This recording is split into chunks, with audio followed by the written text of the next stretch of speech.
Welcome, students, to Lesson 19 of the Urban World topic. In this lesson and the following lessons on our HIC City case study, we're going to be exploring how that same urban change that created benefits for people living in Bristol also causes problems. In this lesson in particular, we're going to focus on the natural environment of the city of Bristol. Take a moment to write the date, title and learning objective, and have a pen and paper ready to learn. Time to review prior learning. Please write 1 to 10, answer the questions from memory, and then test your answers.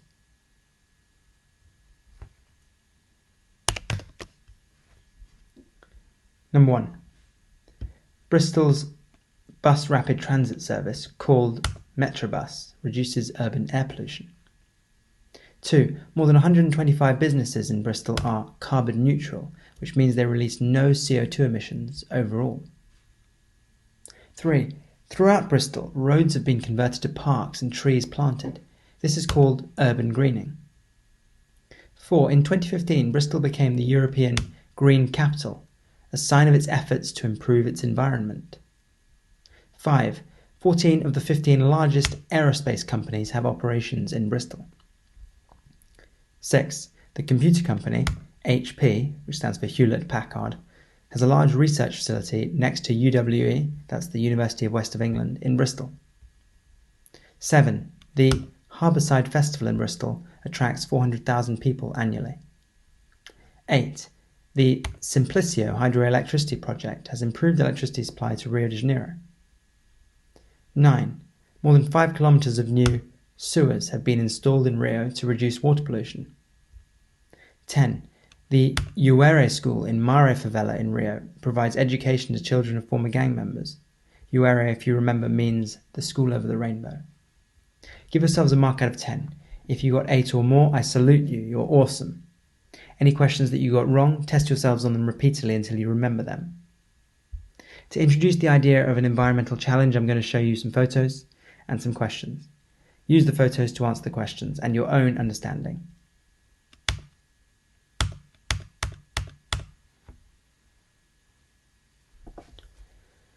So number 1, how do you travel to school? Do you travel by car, by bus? Do you walk? Do you cycle? Those are the 4 main ways that people might get to school. Think about what it is about your location that means that you travel that way. What it is about your family, or what it is about living in England or wherever you live right now that means that you travel that way. What's stopping you from travelling in another way? 2, if you lived further from school than you already do, how might this affect the way you travel? Well, evidence suggests that students who live further from school more often travel by car than by public transport like buses or personal transport like bikes or even walking. 3, what problems would this create if more people travel by car? Well, you should have said that it leads to increased air pollution in urban areas because cars, through combustion of fuel in their engines, release gases such as sulfur dioxide, carbon monoxide, and nitrogen dioxide, which either cause global warming or lead to health problems when people breathe those gases in. Question 4. Why might people be forced to live further from school or work in Bristol? You could have put many reasons here, but you may have suggested that living in the centre of Bristol is too expensive because too many people want to live there, so they are forced to live further away. You may have said that population growth is forcing new houses to be built outside the city. These are possible reasons why people might live further away from the centre. In this lesson, we're going to be exploring how those same forces of economic growth and economic change and demographic change have led to environmental problems as well as benefits that we discovered in the previous lesson. So, the key word of today. This house, look at it. It's really run down. Windows broken, it's abandoned, nothing works inside, there's no clean water, running water inside, electricity's out. It's not a particularly pleasant place. This factory, similarly, run down, abandoned, creaking, roof has collapsed, It's leaking. There are harmful chemicals everywhere from the old manufacturing processes. Metal's rusting. The floors are breaking. The word that we use to describe such places that are abandoned and run down is derelict. And we're going to use that word in the context of parts of cities that are abandoned or run down. And it can refer to factories or houses. It doesn't matter about the type of building. So write this word and its definition, please. Okay. Here's the key question of today. How has urban change created environmental problems? In the last 60 or so years, Bristol's inner city has in some areas become derelict, which, as you just discovered, means run down and abandoned. Let's find out why. Some parts of Bristol, especially those parts in the centre, were intense manufacturing areas. In the early 1900s, this was Bristol's main carriage works manufacturing site. Carriages for trains were constructed here. They were either put onto ships and sent around the world or to Europe, or they were traded around the UK. Either way, this provided hundreds of jobs to people in this part of Bristol. This carriage works building is located along a main road in the centre of Bristol called Stokes Croft. It used to be one of the main manufacturing roads in the city. However, in 1900, that was possible because the secondary sector was very large, and so these were thriving economic areas where people made a reliable income, and they went home and improved their homes using that reliable income.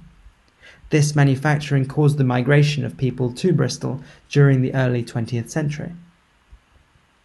But, as you've learned, in the last 50 or so years, the economy of Bristol and the UK has changed. It's shifted from manufacturing to mostly tertiary and quaternary sector jobs. And so such manufacturing areas as the carriage works in Bristol's Stokes Croft have gone out of business, and they've been closed down. Focus in particular on this secondary sector. And this has led to a derelict inner city. These examples are spread all around the UK. This is what the carriage works looks like today. Hollowed out shell of its former self, covered in graffiti, broken windows. It is a symbol of urban decline, which is where an industry that's in a city goes out of business, it leaves, and so people become unemployed, and their incomes fall, and the environment decreases in quality. In 2012, asbestos and lead were found in this building and were found to be leaking potentially into waterways. These are both harmful chemicals that could threaten people's health and the natural environment if they leaked into rivers. Urban dereliction like this is common when manufacturing declines in a city like Bristol. Not only that, this also causes crime rates to increase. Stokes Croft in the early 2000s and late 1990s had a high rate of violent crime and especially drug use. Because of the lower incomes of people located in this area, they were desperate and they were forced to go upon these strategies to survive. This is called structural unemployment. When you lose your job in a certain sector, such as manufacturing, and you don't get new training in another job, then you remain unemployed for a long time because you simply don't have the skills to get a new job. That's called structural unemployment, and that affected many manufacturing areas in Bristol, such as Stokes Croft. And it leads to urban dereliction like this, a significant problem. Now, this urban dereliction has another effect. Because of the high crime, and because of the poor quality environment, many people move out of the inner city. This is called suburbanization. People move to live on the outskirts of the city.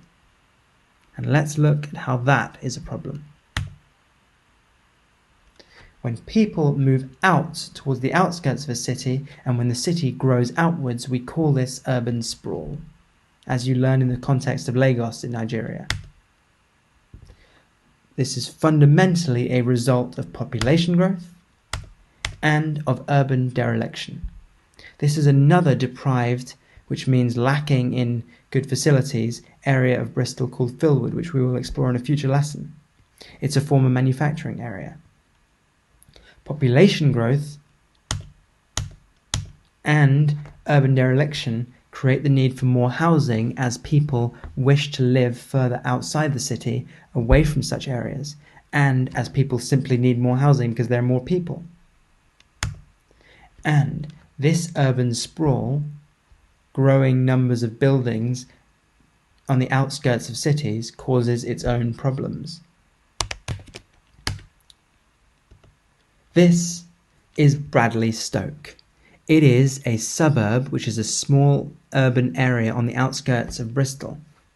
It has more than 3,500 homes, and it's one example of a new community that has grown in what's called the rural-urban fringe on the outskirts of Bristol. This is the meeting point between the rural areas and the urban areas. And why is it a problem that rural-urban communities like Bradley Stoke have grown around Bristol? Let me show you. The first problem is air pollution. When you live further away from the centre of a city where you have your school or your job, you increasingly want to travel by car. That's why these communities are dominated by roads and highways to the centre of the city. As the population grows in Bristol, and as more people take cars, air pollution rises. Throughout the year in Bristol in 2019, air quality in the centre of the city was above what was described by the WHO, which is the World Health Organization, as the safe limit for air quality in a city. Every year in 2010 to 2015, more than 200 people died early in Bristol due to lung problems and heart problems caused by air pollution. And that is directly a result of urban sprawl and car travel. But what's the other problem?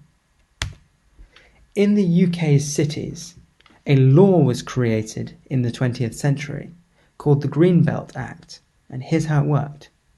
Every city was surrounded by an area of green land, natural ecosystems, that forced a city to remain within its limits. This was designed to prevent urban sprawl and to prevent damage to natural ecosystems. It was also designed to restrict population growth. However, in the last 30 years, the Green Belt law has been reduced and eased, allowing cities to build within it, as you can see here and here and here. This is the location of Bradley Stoke, and Harry Stoke, another suburb similar to this, is being planned this very day. It will have 2,300 homes in it, and it is going to threaten some very rare species of animals that live within these natural habitats. This is called the great crested newt. It is an extremely rare amphibian that lives exclusively, which means only, in this area of the UK. That's the only place it's found in the world. And the construction of homes in this natural ecosystem within the green belt on what's called a greenfield site will lead to the threat to its habitat. A greenfield site is an area of land on the outskirts of a city that can be built on. And increasingly, due to population growth and urban dereliction in the last 50 years in Bristol, these areas have been built on, threatening species like this. Now, Harry Stoke's development was paused in the last 5 years because the government recognised the threat to this species. And so these species were collected up and moved to a different location so that the construction could go ahead. Nonetheless, urban sprawl increases air pollution and threatens ecosystems within the Greenbelt. And finally, those same urban changes that had benefits have led to a dramatic increase in urban waste in Bristol. If you reflect back to Rio de Janeiro and to Lagos in Nigeria, you'll remember that waste was an enormous problem because of a lack of recycling and because of significant population growth. What's that problem like in Bristol? Well, Population growth is one of the fastest in the UK in Bristol, at about 4.5% per year. And due to the economic success of Bristol, the GDP per capita of people has risen dramatically, so people are richer. This means that they can buy more goods. More birthday parties, more presents for kids, more stuff in people's homes, more appliances, more clothes, more packaging, more waste. And that has all happened over the last 40 years in Bristol. Every single year in Bristol, people would waste about £60 every month, so times 12, £720 per year, just on food they would waste. 500,000 tonnes of waste produced every year by Bristolians because of their high incomes and their growing population. And this is mainly down to the growth of food waste and the growth of landfills.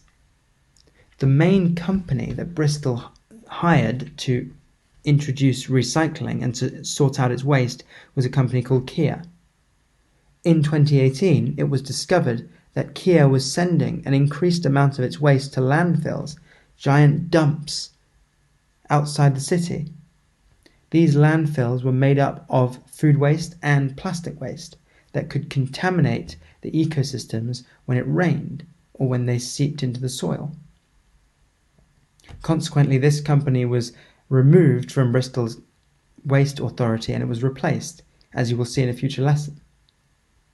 Nonetheless, in the last 20 years, Bristol's food waste has more than doubled and its amount of waste that has gone into landfills has doubled similarly.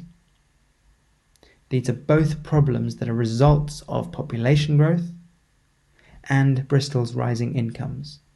So you should see from this lesson that although demographic change, a younger, more educated population, has had positive effects due to the social opportunities created, the entertainment, the sports, that same change, which is matched by rising incomes, has led to the dramatic increase in environmental threats from urban sprawl, from increased waste, and from urban dereliction due to the loss of manufacturing areas and urban decline. Time to assess learning. How has migration to Bristol contributed to environmental issues? You should have said that migration to Bristol has led to population growth. Population growth has led to not only an increase in the amount of waste in Bristol, but also urban sprawl as more homes are needed. Question 2. Why has economic change in the United Kingdom as a whole threatened Bristol's environment? Well, you could have given a number of reasons. You could have said that the decline of manufacturing, deindustrialization, has led to inner-city urban dereliction, which has its own environmental problems, such as leaking factories with harmful chemicals. But you should have said that indirectly, this urban decline, with its high crime rates in the centre of Bristol and other cities, and environmental pollution, has led to people who are affluent and young moving outwards, causing urban sprawl, which leads to increased air pollution from transport, but also damage to precious ecosystems on greenfield sites in the green belt, such as in North Bristol, where Bradley Stoke and Harry Stoke suburban communities have been built. And finally, what could Bristol's government invest further in that might mitigate, reduce these environmental issues? You could have said a number of things here, but the key ideas are that Bristol's government needs to invest in public transport, it needs to invest in more housing in the centre of the city to prevent urban sprawl, and it needs to invest in ways of, first of all, preventing people from driving, and finally, from reducing the amount of waste that is produced or that goes to landfills in the city of Bristol. As you will discover in future lessons, that is exactly what they have done. Time to embed learning. Read the questions, answer them using your understanding, and then mark your answers. Number 1. One reason why manufacturing declined in Bristol. So any one of these two reasons. Make sure that you know them both though. If you're not sure about any of these reasons, watch lessons 1 and 2 of the UK economy topic. 2. Explain how urban dereliction often leads to higher crime rates. Make sure you have both these points. It's about the loss of income and loss of investment. Question 3. Explain why urban sprawl can have negative environmental impacts. You need 2 points here that are both explained. So an excellent answer would introduce urban sprawl by explaining what it is and explaining why it happens. And then a really strong answer would explain the impacts. And finally, the best answers would give specific examples relating to Bristol. You might use the example of Bradley Stoke or Harry Stoke. You might use the examples of how many people die per year in Bristol from air pollution. 4. Suggest why the volume of waste that goes to landfills is usually lower in HIC cities than NEE cities. Any one of these points. Make sure you've explained your answers as I have. That's key for understanding. Mark your answers in green pen. Correct any mistakes or add any parts that you've missed. Give yourselves a mark out of the total. If you've done very well, I salute you. You're awesome. If there are any questions you haven't done well in, watch the explanation again in a week's time and then attempt the question again from memory. To review, which of the environmental challenges that you learned about this lesson do you think is the most harmful, and give a reason? Try to make sure you explain why you think it's worse than the other ones. Does it affect more people? Is it more harmful to people? Is it more harmful to the whole world? Is it going to last longer, the environmental impact? Is it more difficult to stop? Think about those things. Join me next lesson as we continue the idea of the challenges created by urban change in HIC cities.